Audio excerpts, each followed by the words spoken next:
guys sudah klik video ini, tapi jangan lupa guys klik tombol subscribe karena subscribe itu gratis. Dengan subscribe kamu support channel ini terus untuk upload hampir setiap hari. Ingat, subscribe itu gratis, gak ada ruginya kamu klik tombol subscribe guys. Selamat menonton, enjoy.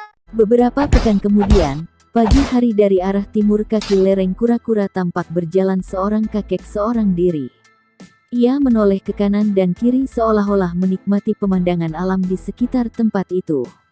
Kakek ini usianya tentu sudah 60-an tahun, tubuhnya kurus kecil, pakaiannya penuh tambalan. Wajahnya membayangkan kesabaran, dan mulut yang ompong itu bahkan selalu menyungging senyum simpul keramahan. Dia melangkah memasuki hutan pertama di kaki lereng kura-kura. Langkahnya dibantu dengan ayunan sebatang tongkat butut yang berwarna hitam, agaknya terbuat dari semacam kayu yang sudah amat tua sehingga seperti besi saja rupanya. Agaknya dia seorang pengemis tua yang hidupnya serba kekurangan, namun yang dapat menyesuaikan diri sehingga tidak merasa kurang, bahkan kelihatannya gembira, menerima hidup apa adanya dan hatinya selalu senang. Kedua kakinya yang bersepatu butut itu sendiri tidak meninggalkan jejak seolah-olah dia tidak menginjak tanah, akan tetapi tongkat itu membuat jejak jelas karena setiap kali melubangi tanah maupun batu. Adapun kaki itu sendiri, biarpun menginjak tanah basah, sama sekali tidak meninggalkan bekas. Beberapa menit kemudian setelah kakek aneh ini lewat, tampak bayangan orang. Mereka itu terdiri dari 13 orang laki-laki dari usia 30 sampai 40 tahun, dan seorang wanita berusia 25 tahun, berwajah manis dan bertubuh bagus dengan pinggang ramping. 13 orang laki-laki itu kesemuanya kelihatan gagah. Dari pakaian mereka jelas menunjukkan bahwa mereka adalah pesilat, sedangkan gerakan mereka yang ringan cekatan membuktikan bahwa mereka bukanlah sembarangan orang persilatan, melainkan rombongan orang gagah yang berilmu. Hal ini memang tidak salah, karena mereka itulah yang terkenal dengan julukan 13 bintang laut, murid-murid utama dari partai bintang laut. Tahan dulu, para senior. Tiba-tiba wanita cantik itu mengangkat tangannya ke atas dan memperingatkan para seniornya, kemudian dia menuding ke bawah dan berkata, "Lihat ini." 13 orang ini memperhatikan bekas tusukan tongkat pengemis tadi yang jaraknya teratur dan biarpun tiba di atas batu, tetap saja tampak batu itu berlubang. "Siapa lagi kalau bukan dia?" kata gadis itu dengan alis berkerut. "Tenaga tusukan tongkat yang hebat," kata salah seorang. "Dan jejak kakinya tidak tampak." Tak salah lagi, pengemis 8 dewa, tentu telah lewat di sini, dan baru saja. "Hayo cepat kita mengejarnya. Jangan sampai dia mendahului kita memasuki lembah kura-kura," kata orang tertua di antara mereka, seorang berusia 40 tahun yang bermuka seperti macan. Karena kini merasa yakin bahwa jejak lubang-lubang itu tentu dibuat oleh tongkat pengemis 8 dewa, maka 13 orang tokoh bintang laut itu mencabut senjata masing-masing.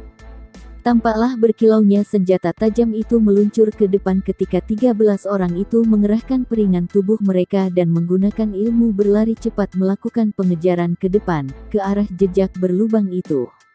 Tak lama kemudian terdengarlah oleh mereka bunyi nyanyian kakek pengemis tadi. 13 orang ini memperlambat larinya dan satu-satunya wanita di antara mereka mengomel lirih, dasar manusia iblis." Selama hidupnya mengejar kesenangan dan demi kesenangan dia tidak segan melakukan hal-hal terkutuk yang kejamnya melebihi iblis sendiri. Junior wanita. Terhadap orang seperti dia kita harus berhati-hati.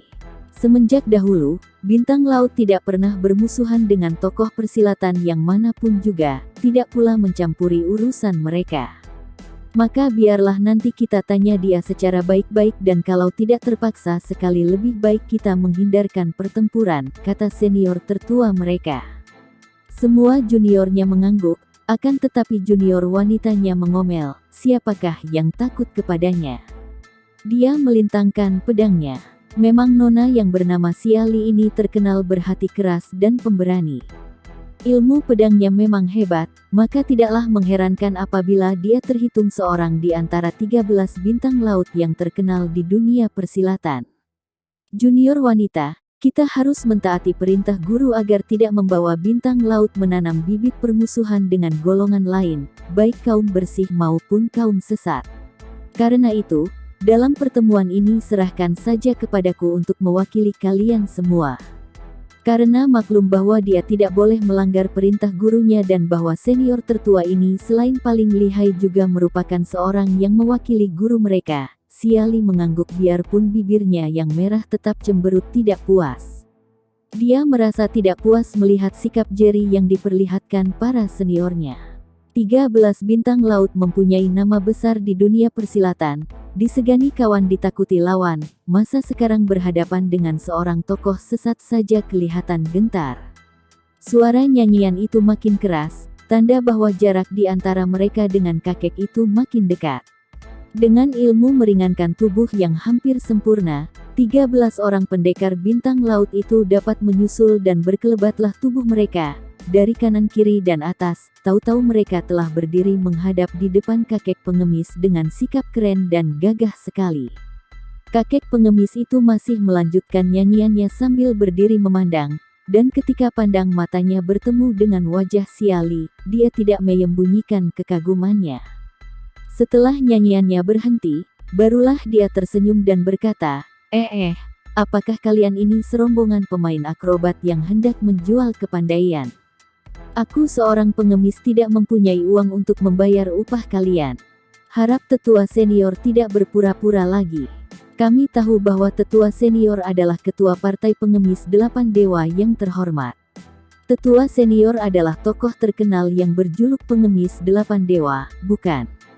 Kakek yang mukanya kelihatan sabar dan baik hati itu tersenyum, senyumnya juga simpatik dan ramah. 13 orang pendekar bintang laut itu yang hanya baru mengenal nama kakek sakti kaum sesat ini, diam-diam merasa heran bahkan sangsi apakah benar mereka berhadapan dengan pengemis 8 dewa yang kabarnya kejamnya seperti iblis, karena kakek ini kelihatan halus tutur sapanya dan begitu ramah. Hahaha. Sungguh sukar zaman sekarang ini untuk bersembunyi dan menyembunyikan diri. Orang-orang muda sekarang amat tajam penciumannya dan penglihatannya, biarpun belum pernah jumpa sudah mengenal orang. Orang-orang muda yang gagah dan cantik, dia memandang Xiali lagi dengan kagum. Tidak keliru dugaan kalian, aku adalah pengemis 8 dewa, seorang pengemis tua yang hanya memiliki sebatang tongkat butut ini. Tidak tahu siapakah kalian dan perlu apa kalian menghadang perjalananku. Kami adalah 13 bintang laut dari bintang laut, kata Xiali, dan karena sudah terlanjur maka percuma saja senior tertuanya mencegahnya dengan pandang matanya.